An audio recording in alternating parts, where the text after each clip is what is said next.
आषाढी एकादशीच्या पार्श्वभूमीवर अहिल्यानगर जिल्ह्यातील बालमटाकडी येथून पंढरपूरकडे जाणारा पारंपरिक दिंडी सोहळा मोठ्या भक्तिभावात आणि उत्साहात रवाना झाला। विठ्ठल नामाच्या गजरात शेकडो वारकरी पंढरीच्या दिशेने मार्गस्थ झाले। माझ्या वडिलांची मिरासिगा देवा तुझ्या चरणी सेवा पांडुरंगा या अभंगाच्या भावनेप्रमाणे विठ्ठलाच्या चरणसेवाचा वारसा पुढे नेणाऱ्या या दिंडी सोहळ्याला मोठी आध्यात्मिक परंपरा लाभली। वैकुंठवासी हरिभक्तपरायण दिनकर महाराज देशमुख यांनी सुरू ठेवलेला पंढरपूर पायी दिंडी सोहळ्याचा वारसा त्यांचे पुत्र कृष्णा महाराज देशमुख, रामेश्वर महाराज देशमुख आणि साध्वी शीतलताई देशमुख पुढे चालत होत्या। जाता पंढरीसी सुख वाटे जीवा, आनंद केशवा भेटत असे या भावनेने वारकरी विठुरायाच्या दर्शनासाठी निघाले। दिंडीच्या मार्गावर उंच उंच भगवा पताका, वारकऱ्यांच्या हातातील झेंडे, टाळ मृदुंगाचा निनाद आणि ज्ञानोबा तुकाराम, भानुदास एकनाथ महाराजांचा जयघोष यावेळी संपूर्ण वातावरण भक्तिमय झाले। आषाढी एकादशी निमित्त पंढरपुराच्या विठ्ठलाच्या भेटीसाठी निघालेला हा वैष्णवांचा मेळा भक्ती परंपरा आणि श्रद्धेचा सुंदर संगम घडवत आहे। महाराष्ट्र T24 करिता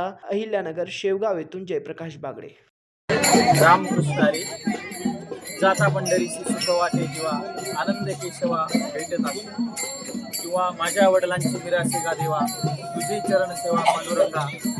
गेल्या 29 वर्षापासून वैकुंठवासी हरिभक्तपरायण पूजनीय आमचे वडील दिनकर महाराज देशमुख यांनी सुरू केलेली ही दिंडी सोहळ्याची परंपरा या ठिकाणी आज 29वे वर्ष आहे।